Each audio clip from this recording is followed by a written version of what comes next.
Muy buenos días, muy buenas tardes, muy buenas noches. Mi nombre es Antonio Arias y este es el programa de la historia de las palabras. Reiterando, en la historia de las palabras viene de las historias orales mayas, en donde implica que los dioses del Mayab nos crearon y ellos, al vernos inertes y sin crecimiento, se dieron el tiempo de crear las palabras. Ellos crearon las palabras con piedras, corrientes de agua, hasta llegar a arenas y hacer unos espejos, y ellos aducen que todos y cada uno de nosotros tenemos un espejo, que son las palabras. En ello, en la plática nos reflejamos, nos hacemos dos en uno, y al separarnos crecemos al aprender a haber aprendido un poquito el uno del otro. Pues a mi compañero de fórmula, el maestro García, aquí está con nosotros. Maestro, ¿cómo está? Pues bien, bien, y buenos días, buenas noches, buenas tardes a todos, como siempre, y aquí estamos otra vez de pediche y metiche. Pues vamos, ya que se nos haga costumbre, maestro. Eso, y para que conozcan. Sí, sí. Y también tenemos con nosotros a dos personas, dos compañeras. La Joaquina García es una de las madres de los 43 estudiantes de la rural de Yotzinapa, y Evangelina Ceja. Joaquina, lo que pedimos nosotros inicialmente es de que nos digan un poquito de su persona, ¿no? De dónde nació, dónde creció, hacía travesuras cuando niña, todo eso. Algo personal para que la gente se familiarice con usted. Bueno, pues muy buenos días, buenas tardes, buenas noches. Yo soy originaria de Zumpango del Río Guerrero, municipio de Barbonel. Tengo mi hijo desaparecido del 2014, que son de Ayotzinapa. Y pues para nosotros todo esto que estamos viviendo pues es una pesadilla que no quisiéramos que otras madres sufrieran. El nombre de mi hijo es Martín Sextemani Sánchez García. Y pues nosotros estamos viviendo pues un dolor, un sufrimiento que llevamos más de 6 años en esta lucha. Empezamos a luchar desde el 2014, el 27 de septiembre. Empezamos con esto en búsqueda de nuestros hijos, y pues hasta ahorita pues no tenemos ninguna prueba que dónde están nuestros hijos o qué pasó con ellos. Y pues, Ustedes de ahí de Zumpango, que está como a 15 minutos de Chilpancingo, creo, ¿no? No, nunca he ido yo ahí. sí, estoy cerca Creo de que la capital de Chilpancingo. sí, creo que allá hacen guaraches o algo, porque una persona iba a comprar guaraches y dijeron que fuera ahí cuando estuve yo en Chilpancingo con los abogados. Y ahí creció, hizo la escuela, se casó y todo eso, ¿no? Sus hijos y todo. Y aquí mi esposo también es originario de aquí de Zumpango, y pues aquí hace 47 años con el matrimonio con mi esposo, pues aquí seguimos. Y pues mi hijo, pues nosotros somos de bajos recursos. Mi hijo quería salir adelante por quería ser maestro, pues quiere ser, porque yo tengo la esperanza de que mi hijo todavía está con vida, y pues nosotros lo hemos buscado a los 43 jóvenes que fueron desaparecidos por policías. Y ya nos vamos a cansar de que fueron policías los que se llevaron, fueron militares, aunque pues el gobierno anterior los cubrió demasiado, nunca hizo que los interrogaran y que tuviera pues una respuesta con nosotros. Él decía que había sido la delincuencia, pero que nosotros nunca hemos estado de acuerdo con la delincuencia. Nosotros sabemos que fue el Estado. Pues seguimos en esta lucha que no vamos a dejar, pues, porque el amor de un hijo pues es grande, y uno tiene que luchar para saber pues dónde están o qué pasó con ellos. esa es nuestra lucha que llevamos y no vamos a dejarlo. Sí, así está la situación y pues nosotros pensamos que con este nuevo gobierno vamos a tener cosas mejores. Nos imaginamos que en poco tiempo él nos iba a resolver, pues, que era una pista de nuestros hijos, pero pues no hay nada de eso. Seguimos en las mismas y viendo las injusticias que están pasando, pues, que él está protegiendo a gente que está incluida con el narco y lo defiende a capa y espada. ¿De qué se trata? Nosotros seguimos en la posición de que el campo militar tiene mucho que ver, pues los militares saben qué pasa con nuestros hijos y dónde están o dónde quedaron. Pues nosotros seguimos así en pie de lucha y no nos vamos a cansar de seguir viéndole a él, pues. Con la liberación del general muchas cosas salen, y lo que sucedió hace 2 días, salen más cosas a duda, pero vamos a tratar de ver otros aspectos de esto en lo que nosotros hemos estado, pues en lo como podemos, ayudando a quien podamos ayudar, y vamos a tratar de explorar este tipo de cosas. Y tenemos también con nosotros a Evangelina. Evangelina, buenas noches, ¿cómo está? Muy buenas noches, don Antonio, estoy muy bien. Bien, pues de nuevo, ya usted nos ha hecho el favor, también Joaquina, de acompañarnos y rendirnos su tiempo, y se los agradecemos mucho. Pues un poquito de usted, de dónde nació, lo que siempre preguntamos, más o menos, sí, algo que fuera de esta lucha, para que la gente se sienta familiarizada con usted como persona. Sí, gracias. Soy Evangelina Contreras Ceja, soy nacida en el municipio de Aquila, en Michoacán. Yo vivía en Caleta de Campo, municipio de Lázaro Cárdenas. Ahí tenía 20 años viviendo. Ahí desaparecen a mi hija Tania el 11 de julio del 2012. Desde entonces también llevo esa lucha buscando, exigiéndole a las autoridades, porque también tengo la necesidad de saber qué sucedió con mi hija, si está viva, si no está viva. Y he llevado una lucha, y por esta lucha pues fui desplazada. Ahorita estoy viviendo en Morelia por desplazamiento forzado. Pero esto no me ha detenido de que yo siga buscando a mi hija. Ya son más de 8 años. Ya en este 2021 ya se cumplen 9 años que llevo buscándola sin tener respuesta alguna. A ella se la llevan de mi casa. Yo estaba ahí con ella. Cuando llegan policías, los policías municipales, un elemento de la Marina activo, y así como del crimen organizado, y se la llevaron a ella y hasta no vio Barajas. Y desde ese día no hemos sabido nada de ellos. No hemos tenido respuesta del gobierno, de ninguna institución. Visto a todas las dependencias del gobierno aquí en Morelia, y he estado yendo exigiendo a México, pero aunque le digan a uno sí, pero no hay nada.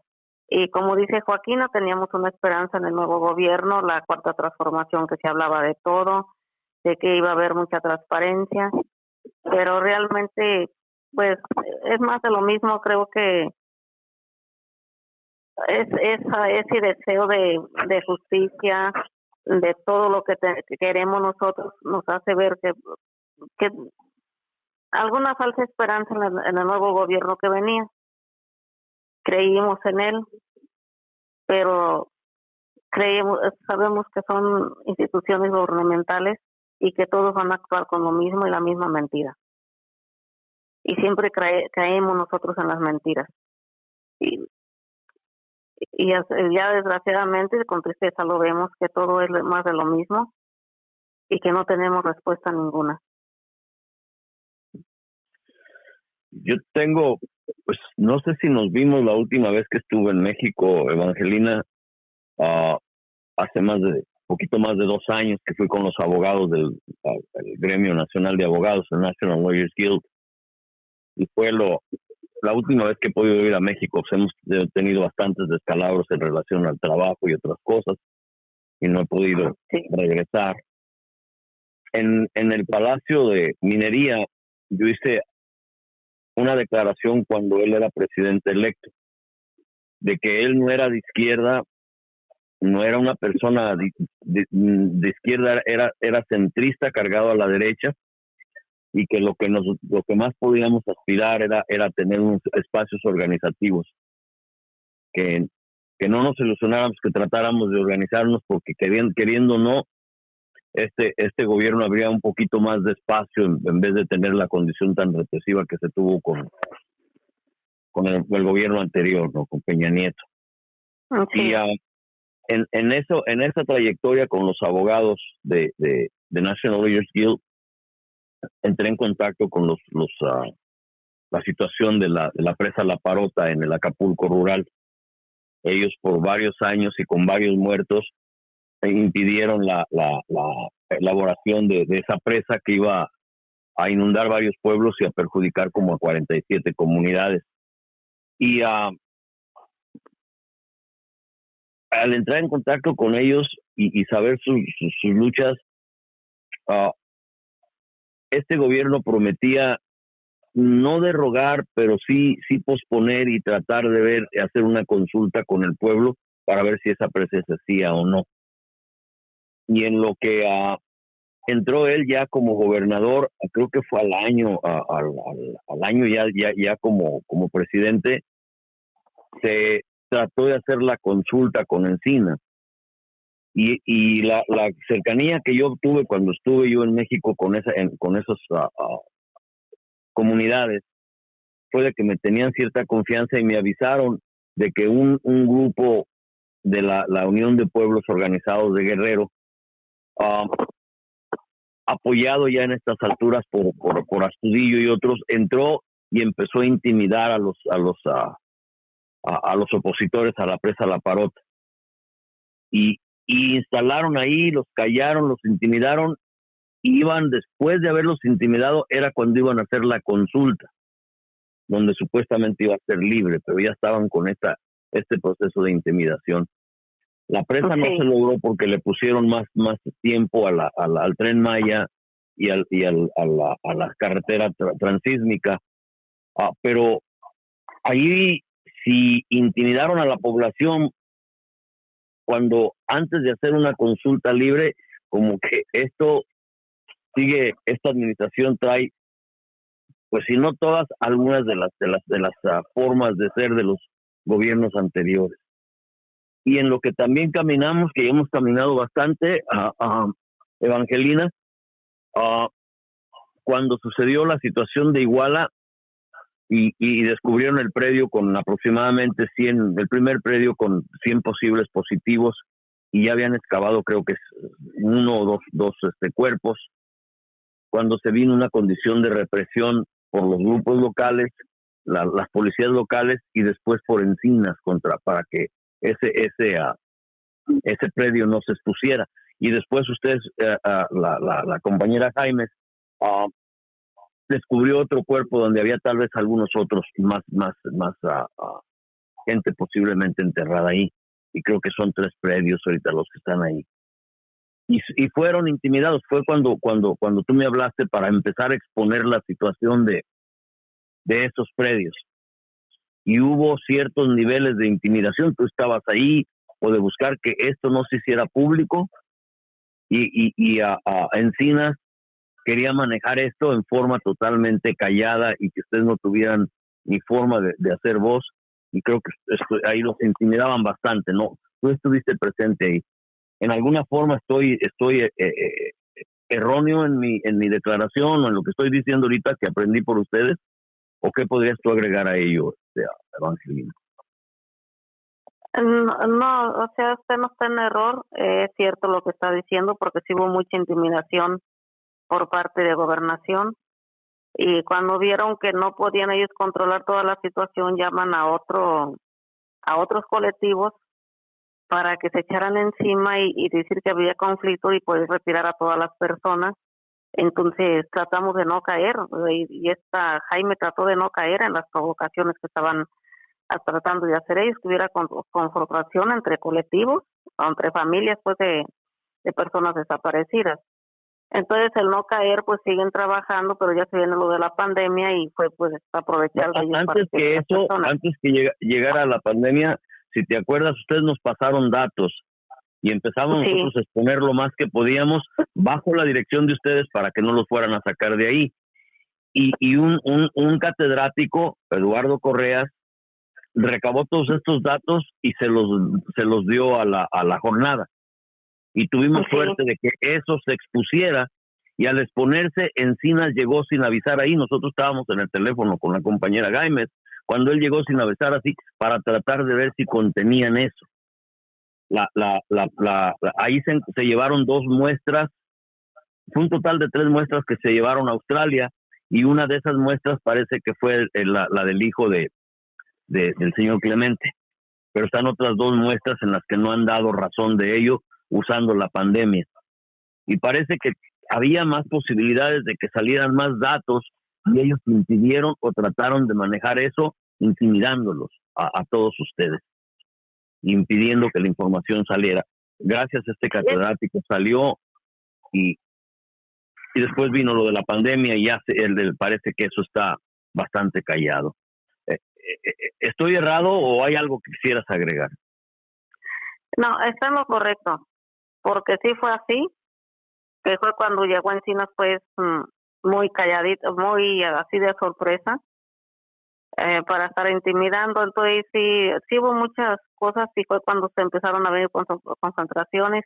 Después fue la pandemia, ya no dejó que la gente trabajara, y ha callado mucho porque sí no se ha dicho mucho de todos los cuerpos que se llevaron de ahí, porque sí fueron varios. Cuando yo me vine iban 23, y todavía quedaban varios lugares que tenían que excavar todavía. Había lo que ustedes llaman posiblemente más de 100 posibles positivos, ¿no? Donde detectan que hay posibilidades de cuerpo por una vara que generalmente donde hay tierra o algún indicio de que fue removida, insertan una varilla, y si sale con un olor incómodo, es posible que haya, si no un cuerpo, tal vez un animal muerto, pero los animales no entierran a sus animales, sabemos que no. Muertos, ¿no?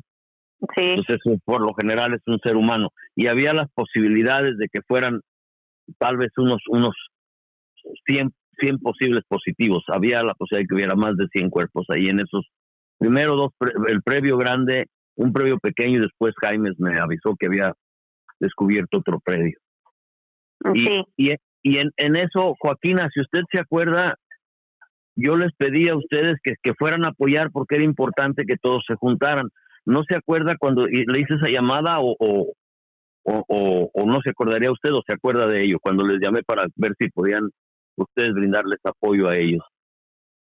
¿Se acuerda, Joaquina?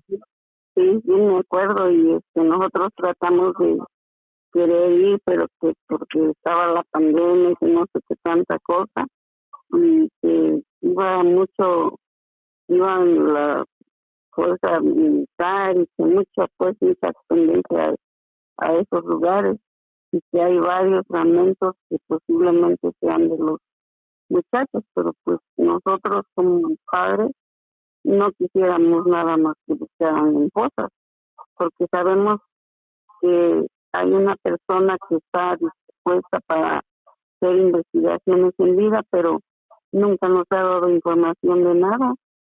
Hemos tenido reuniones con el presidente y ella está ahí presente, pero nunca nos ha informado si hay investigaciones de verdad o no, o por qué se aferran a que curen fosas. Porque pues le digo, cuando el presidente estaba en su campaña, se comprometió que iba a hacer todo lo posible por hacer búsquedas con equipos científicos y muchas cosas, pues, pero pues ahora pues no avanza nada, no hay nada. De nuevo, de esas 3 muestras que mandaron a Austria, una de ellas fue la del hijo de don Clemente. Sí. Y ya no se ha sabido de las otras dos muestras. Se sospechaba que dos muestras tal vez pertenecieran a los muchachos, pero ya no se sabe nada. Y ellos lograron acallar todo eso. Y una de las cosas que se acuerda de que soltaron el rumor de que ellos estaban hablando mal de los de Ayotzinapa y pusieron a los dos grupos a dividirse. Si recuerda usted el momento en el que estaba pasando las cosas, que no querían que ustedes fueran a dar apoyo a estas personas. No, pues no, nada más ellos con sus fuerzas picaron ahí sus elementos, pues no fuimos, no, nadie hizo caso, pues, de don Antonio. Pues nomás estamos esperando a que nos digan lo que ellos quieren, no sé, porque dicen que hay más fragmentos ahí que tienen que llevar a INPRU, pero que ahorita no se puede por lo de la pandemia y que pues no se puede hacer nada. Y nosotros pensamos que si no avance, pues nosotros vamos a seguir en la lucha como empezamos, porque no nos va a quedar de otra. No, a mí no se puede, si no muestran ningún tipo de indicios de algo factible y creíble, los muchachos tienen que buscar con vida y el gobierno tiene que dar respuesta a ello. En todo caso, de lo que encuentre. Y ahí hubo intimidación para tratar de evitar de que la presencia de este predio se fuera callada. Afortunadamente nos ayudó este catedrático y se logró exponer. Y esto viene también, yo tenía la esperanza de que con nosotros participara Omar García, que era el presidente del cuerpo estudiantil de Ayotzinapa en su momento. Pero perdí mi teléfono y perdí yo el teléfono directo y no tenemos conexión para el conmutador por Messenger. Entonces no pude platicar con él. Pero una de las cosas que pasó cuando yo estaba en contacto con Román Hernández, que era el encargado de comunicación de Tlaxinolan, que fue el primero que nos empezó a informar sobre lo que estaba pasando en Guerrero en términos de las comunitarias, los procesos organizativos, y eso era como estábamos ya platicando con él cuando sucedió esto y él nos tenía ya confianza. Una de las cosas que pasaron es de que ustedes fueron a reclamar, revisar un cuartel. ¿Sí se acuerda? Yo no recuerdo los cuarteles, no soy muy familiarizado completamente con la geografía de Guerrero. ¿Sí se acuerda que fueron a un cuartel y los golpearon? Sí, el batallón de Iguala fuimos, hubo varios papás golpeados, heridos y todo, pero pues sí, nos metimos, pero no pudimos llegar más allá que a unos pasos adentro en la reja, pues tomamos la reja y sí, hemos hecho muchas cosas que a lo mejor vamos a volver a empezar a hacerlas para ver qué cosa, pues, qué respuestas tenemos, porque francamente el gobierno, pues, él dice que sí, que todo va bien, pero pues nosotros no vemos lo que va bien, que defiende a los delincuentes. Eso es lo que está haciendo, como que si él no quisiera que nosotros tocáramos a los militares para que los interroguen los expertos independientes, él los defiende, son intocables.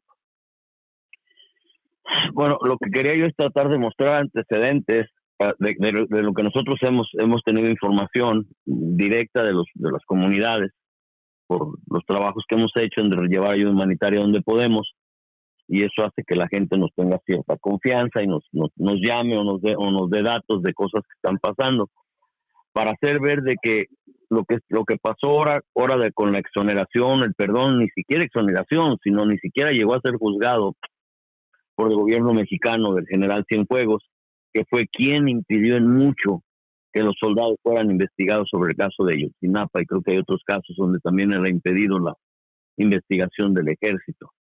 Lo que quería yo tratar de poner antecedentes, que no la protección al ejército, la forma de operar del Estado no es única en cuanto al perdón de este general, que ya lo tenía básicamente en detención preventiva el gobierno de Estados Unidos para llevarlo a juicio.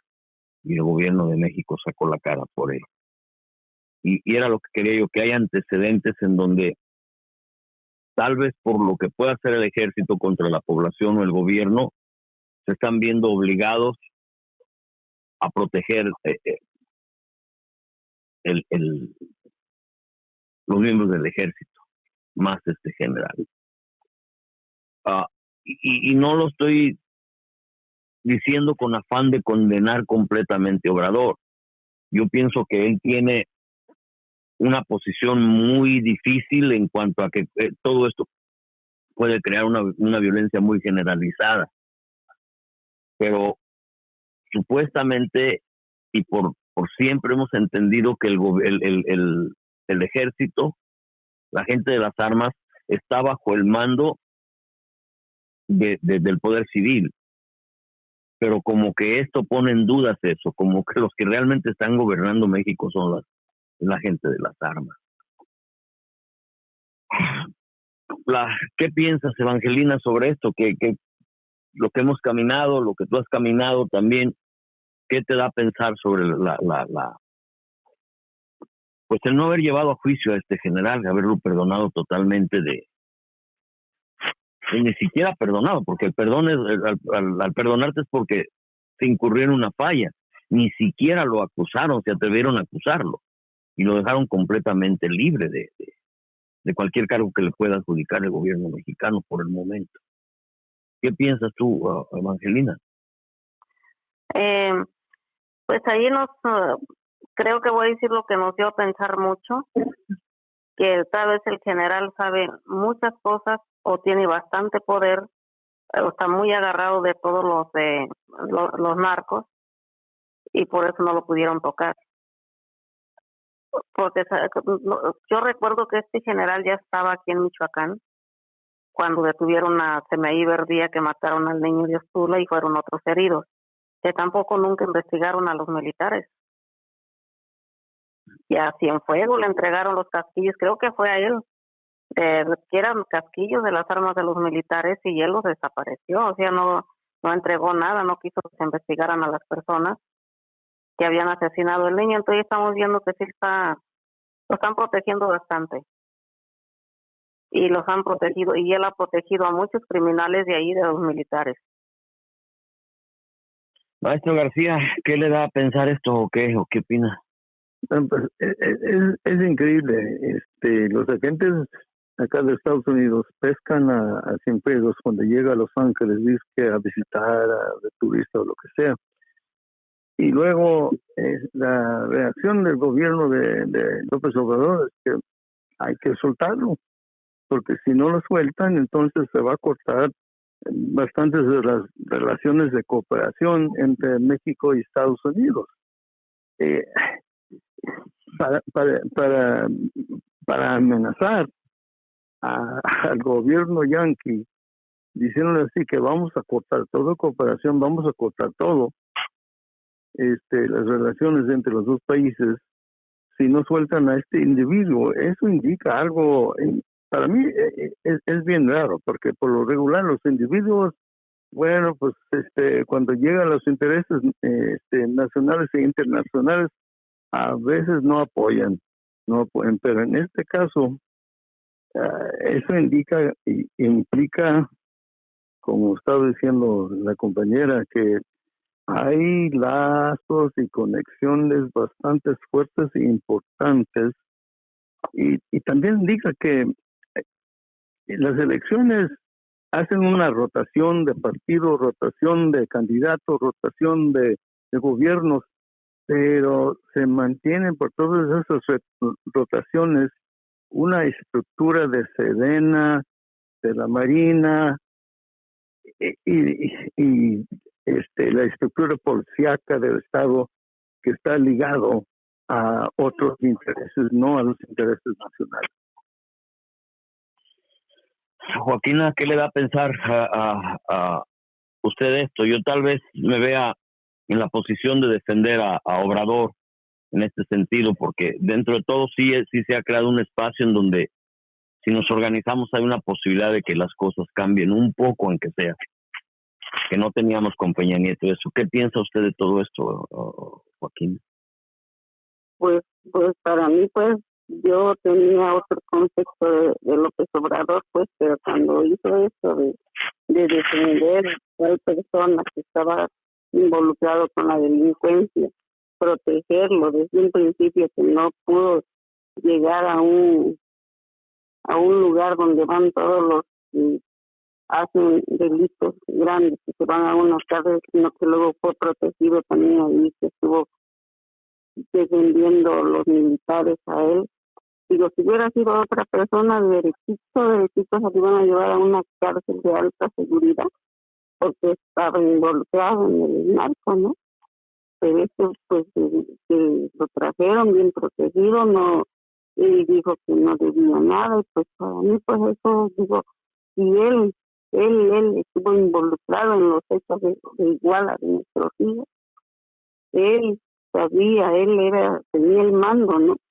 Se supone que sabe de todo lo que pasó con nuestros hijos, había cámaras y todo se desapareció, pues él debe de saber.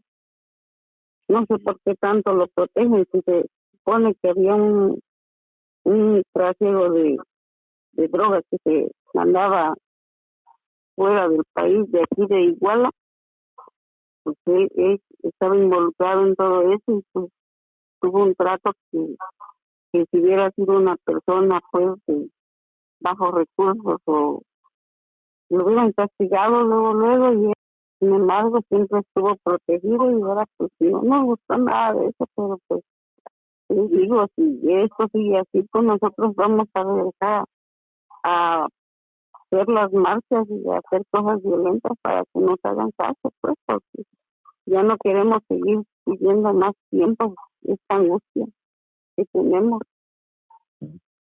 Mire, en términos más o menos generales y de lo que yo, de que regresé a tratar de manejar y tratar de entender cosas sociales y ayudar con el levantamiento de Chiapas. Cuando el levantamiento de Chiapas sucedió, se centró mucho la atención en el ejército y descubrieron a más de 600 chinos transportados que entraban por Belice, transportados en carros militares para ser metidos a Estados Unidos, con un costo en ese tiempo de más de 25,000 dólares por persona. Y el ejército los transportaba en sus propios camiones.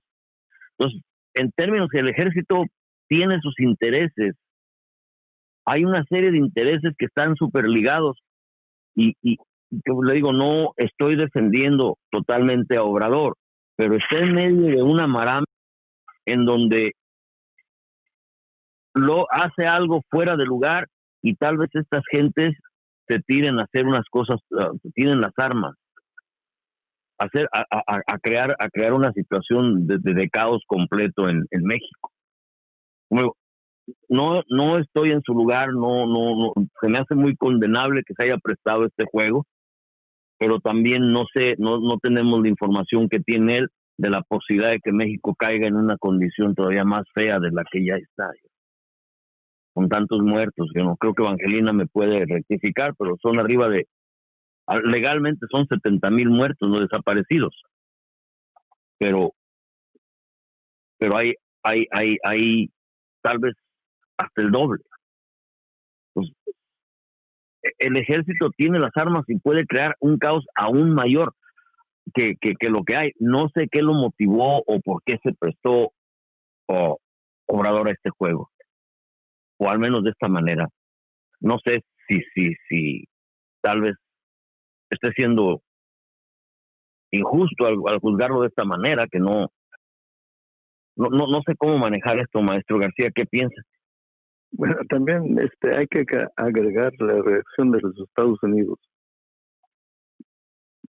Sí, llevaron al Chapo Guzmán al juicio. En este caso, anunciaron que mejor iban a soltar a Cienfuegos para el beneficio de las relaciones entre las dos naciones y también para buscar fines mayores.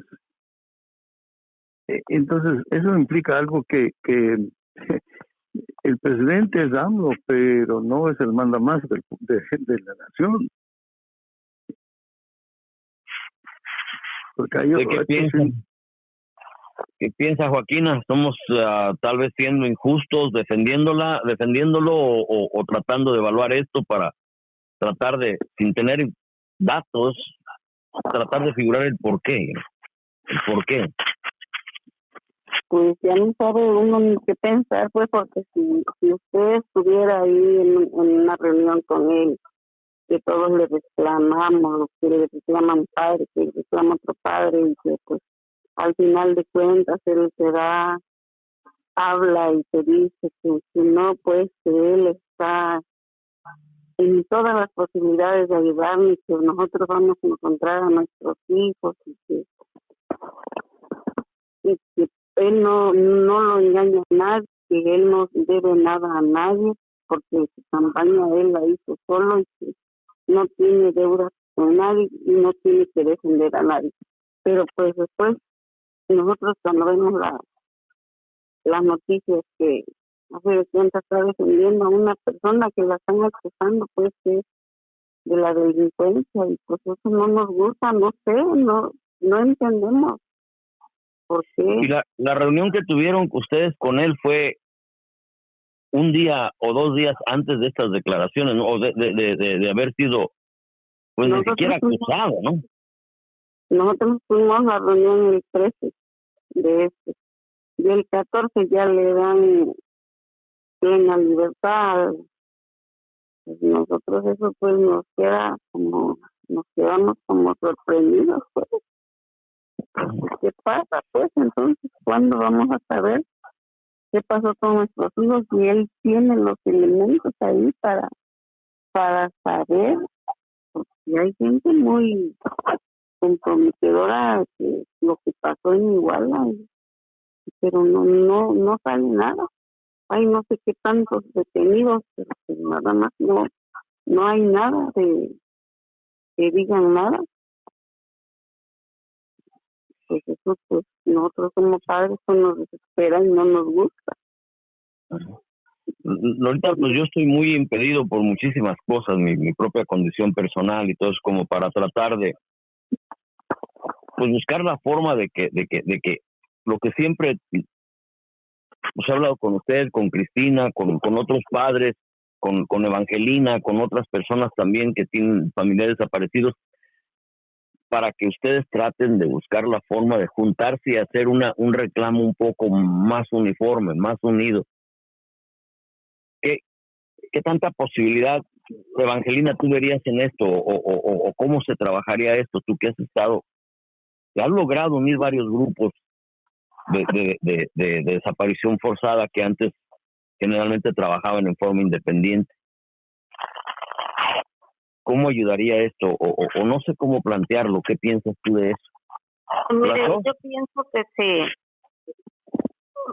que si cambiáramos nuestra actitud como familiares, o como que tenemos una familia desaparecida, y nos uniéramos fuerzas, lograríamos mucho. Yo siento que lograríamos muchísimo.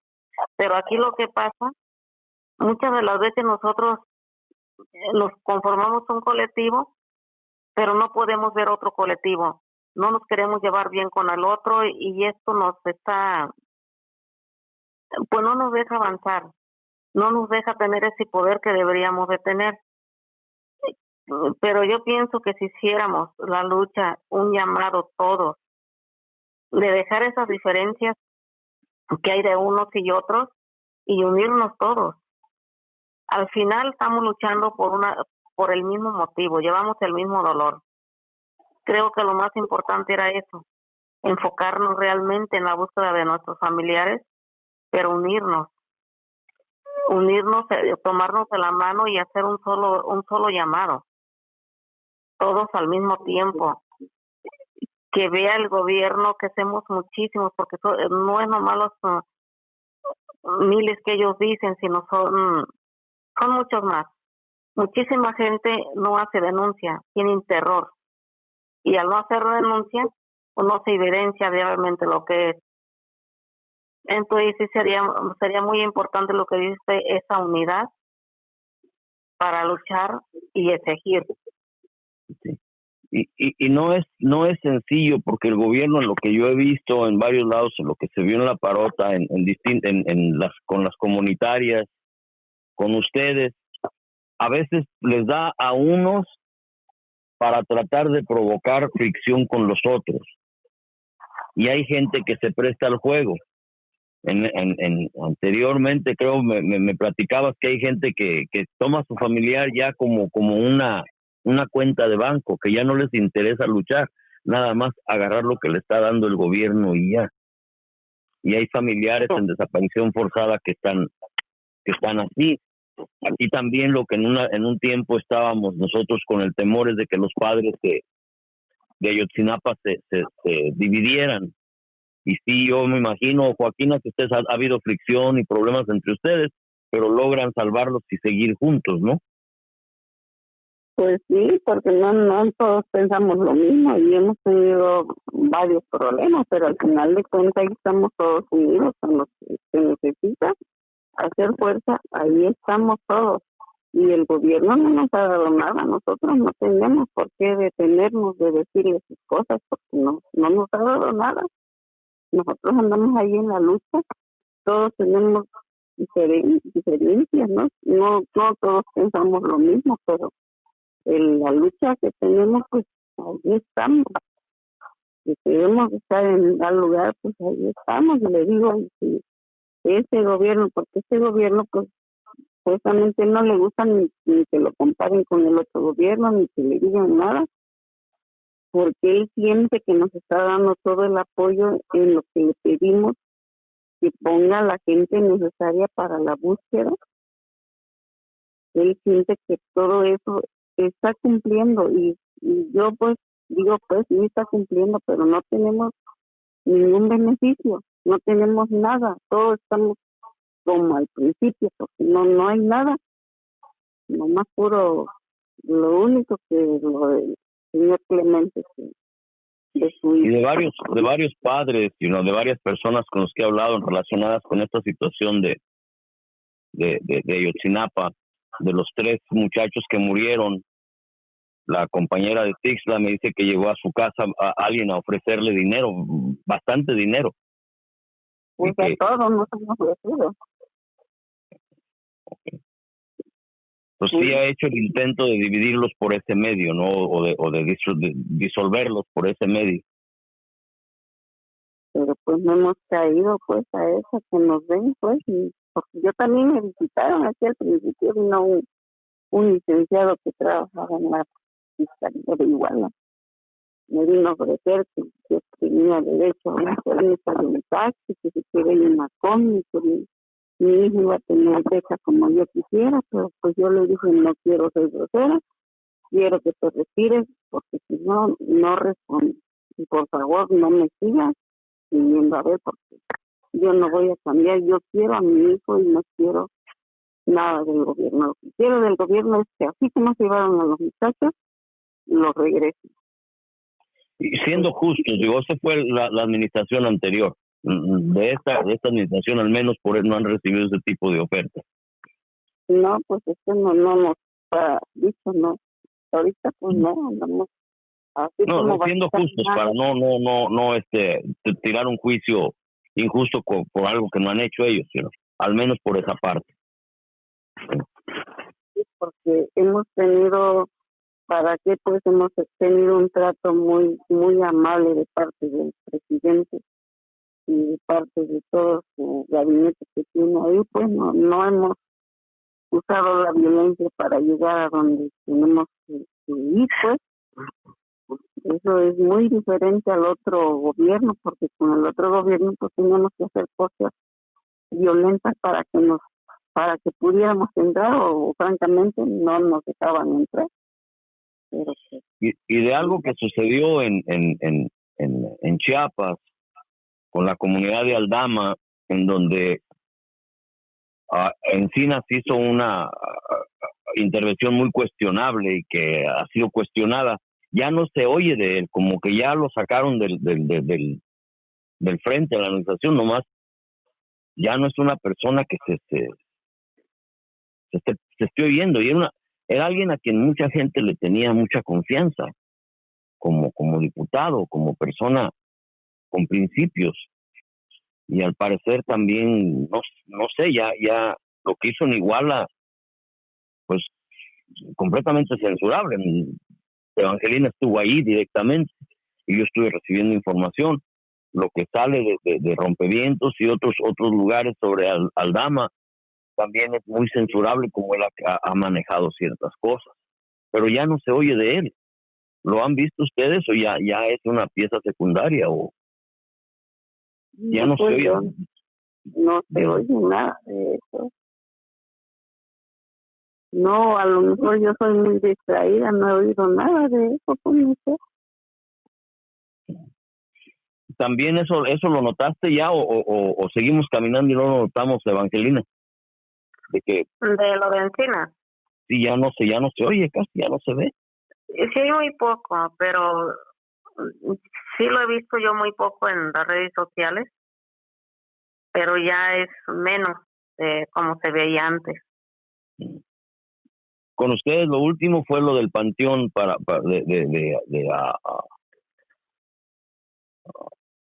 un panteón que se hizo para tratar de ver de que mientras que sea forense. El panteón forense que todavía no se termina, que quedaron de entregarlo desde el 15 de diciembre. Terminado, llevan como un 80%, pero les falta mucho todavía. Supuestamente eso es lo que dice el ingeniero, que lleva un 80%, pero para mí que lleva mucho menos. Yo veo que le hace falta muchísimo todo esto. Le están exigiendo. Pienso que Encina va a venir a inaugurarlo, porque están pero es lo exigiendo último que se ha visto ya de actos públicos de él, ¿no? Como que ya es una pieza no frontal, más que nada secundaria de esta administración. Sí. Maestro García, ¿cómo va esta plática? Ay, pues, buscando posible salida, pero no hay con las condiciones de hoy. Porque este gobierno, al contrario que el anterior, sí abre la puerta, deja entrar a la gente, los dejan hablar, prometen, pero no cumplen.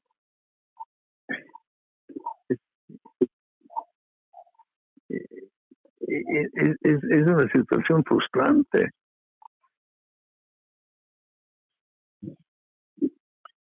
¿Qué posibilidades hay, tanto Evangelina como Joaquina, de que esta situación de Cienfuegos abra la puerta para que ustedes empiecen a trabajar con tanto Ayotzinapa, que es uno de los casos más emblemáticos de abuso de poder en México, y los de desaparición forzada, que es emblemático porque son muchísimos miles de gentes, de familias afectadas? ¿Qué posibilidad hay de que ustedes empiecen a hablar entre sí, que se haga una apertura, tal vez desde los padres, para atraer más gente y tener más un volumen de reclamo, o un reclamo un poco más masivo de lo que, pues no este gobierno, pero la estructura de poder ha hecho en relación a nosotros como pueblo, que no están a favor de nosotros, que no son ya representativos de nosotros por todo lo que nos están haciendo? ¿Qué posibilidad hay de que esto pueda lograr tal vez hacer una apertura para que se junten? Cualquiera de las dos.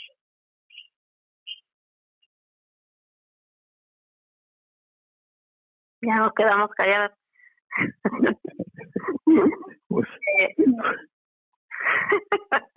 Pues es una situación para que llegue a cualquiera. Pero yo pienso que sí se pudiera empezar a hacer un llamado de unidad a todos los padres de familia que tengan un desaparecido. No sé usted, doña Joaquina, cómo lo vea.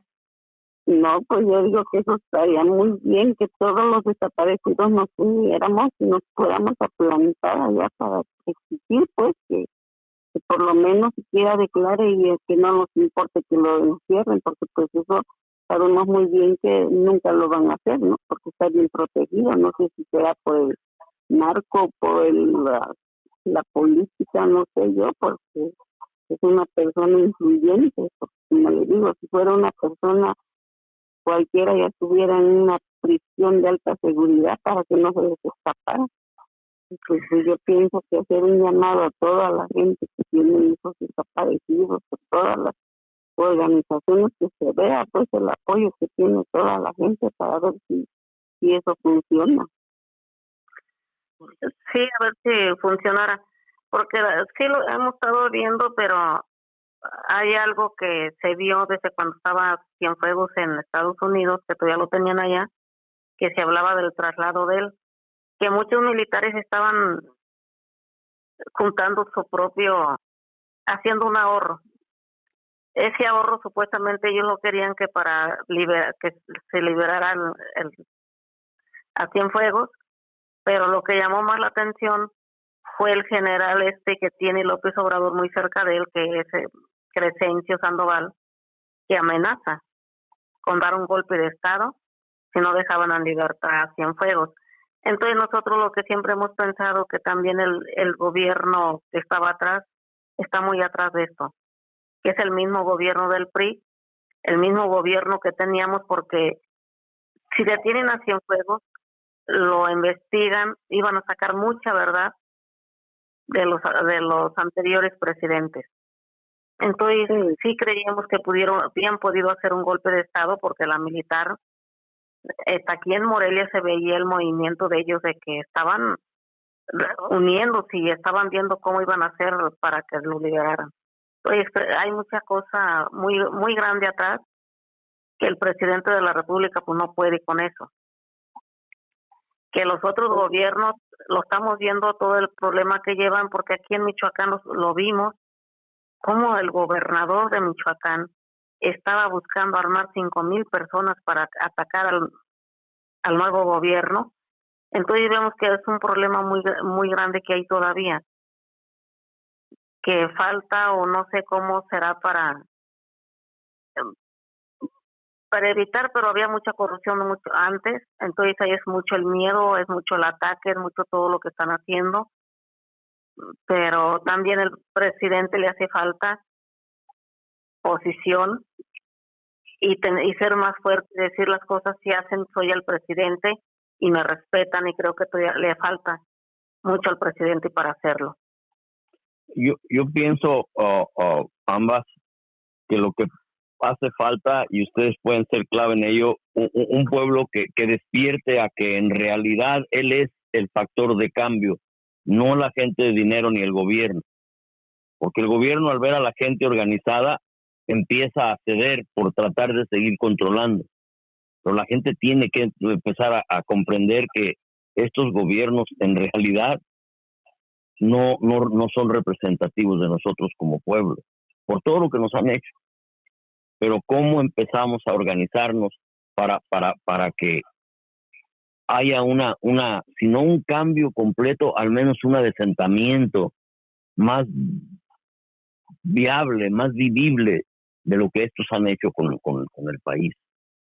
Y usted, Joaquina, si se acuerda, cuando llegaron ustedes a Tijuana, la gente que vino de Centroamérica, cómo estaban ahí desesperados. Nosotros fuimos a verlos, ¿se acuerda? Sí. Viene otra gente con la misma desesperación de un país que ya devastaron, que le quitaron todos sus recursos naturales, y la gente está devastada, con hambre y desesperada. A eso nos pueden llevar a nosotros. Ahora, ¿cómo este gobierno va a actuar con esta gente que la han llevado al desamparo por las interrelaciones entre militares, políticos y gente del dinero, que destrozaron este país y la gente viene desesperada? ¿Cómo podemos nosotros empezar a juntarnos para evitar que lleguemos a ese punto, a pesar del Estado, a pesar de la gente del dinero? Estas pláticas siempre son incómodas. Yo creo que nos quedan como 3 o 4 minutos, ¿no? Pues yo, como le digo, pues, que toda la gente se uniera, pues eso yo pienso que iba a ser un poco de cambio, ¿no? Pero pues lamentablemente nada más somos las personas que nos está pasando las cosas, somos las personas que no descansamos en seguir esta lucha. Pero la gente que dice, pues a mí no me pasa nada, porque no voy a andar metiendo. Pero si toda esa gente se uniera a los movimientos, iba a haber el cambio un poco, pero pues, lamentablemente les digo, hay personas que dicen, yo por qué me meto. Si, por ejemplo, nosotros, como nos critica la gente, que estamos locos, que ya pasaron 6 años y que nuestros hijos ya están muertos, que nosotros como padres tenemos esa esperanza de que nuestros hijos van a regresar. Evangelina, unos 2 minutos, 1 minuto. Sí, mire, yo siempre he pensado algo y creo que no sé usted ahorita que lo diga. Sería bueno que nos uniéramos todos, no nomás los que tenemos un desaparecido, sino todos aquellos que estamos luchando por algo, las comunidades indígenas que están luchando por defender los bosques, defender el agua, todos aquellos luchadores sociales, que realmente nos uniéramos todos a un solo grito, que se vea este dolor y que llevamos, también que se vea esa lucha de todos, que al final todos están sufriendo lo mismo, las comunidades indígenas, los ataques, los asesinatos por despojarlos. Entonces, si nos uniéramos todos, creo que haríamos mucha fuerza para que realmente hubiera ese cambio que se requiere que haya. No luchar cada quien por su lado, sino todos unidos, todas las luchas unidas. No sé usted, don Antonio, qué piense de esto, o piense que estoy bien o estoy mal, pero yo, para mí, la unidad sería esta, ser todos. Bueno, maestro García, ya en corto. Pues yo creo que eso sería una posible salida, pero la tarea de concientizar a esta gente, a toda la gente, es una tarea bien pesada, pero hay que comenzarlo poco a poco, uno con otro, con los vecinos, porque hay que movilizar toda la gente. Lo que acabo de decir es cierto, cada quien tiene cada quien tiene su chango y hay a su propio mecate y vámonos, no nos importa a los demás, pero en esta situación eso de defender los bosques, el aire puro, el agua, todo está conectado porque tiene el mismo fin de una vida digna para todos y todos tienen que entrar en el certamen para conseguirlo. Bueno, el tiempo está completamente, no sé si vencido, no puse mucha atención. Tenemos como 2 minutos. Ok, bueno, yo retomo las palabras del señor Magón, Ricardo Flores Magón. Sí. Y no, si estamos locos, esa locura es la que puede cambiar las cosas. Como él dijo, solo los locos somos capaces de cambiar el mundo. No hay una gente que cae al conformismo, al me vale o estoy yo bien, ¿qué me importan los demás? Poco es lo que cambia. Y solo la gente, y a veces afectados por situaciones, y otros por locura natural, tal vez esa sea la mía, intentamos hacer algo. Pero pues ya el tiempo está vencido. A algo ya muy cortito que en segundo nos pueda decir, Joaquina. No, pues que nosotros como padres de los 43 les mando un saludo a todas las personas que nos están oyendo y que nos unamos para esta lucha que estamos viviendo. Pues la unión hace la fuerza para todos los problemas que hay en todo el país, porque no nada más nosotros somos los afectados. Hay miles y miles de desaparecidos en todos los lugares. A diario hay muertes, a diario hay desaparecidos y no pasa nada. Los gobiernos no hacen nada en ningún lugar. Evangelina. Pues sí, sería también un llamado a que nos unamos todos, todas las luchas que llevamos, no nomás de desaparecidos, sino todos aquellos que luchan por algo, unirnos en una sola voz y en un solo grito para poder cambiar esta situación que estamos viviendo. Y muy buenas noches a todos y muchas gracias a los que están aquí, a usted, don Antonio, al maestro, a doña Joaquina, y a todos los que nos están escuchando, y que corran la voz y lleven esta voz de nosotros más allá para que sea escuchada y que logremos esa unidad que estamos queriendo hacer. Bueno, tal vez esta situación de Cienfuegos, el ver que en realidad estamos solos, logre en alguna forma que empecemos a vernos uno al otro y nos reconozcamos como personas.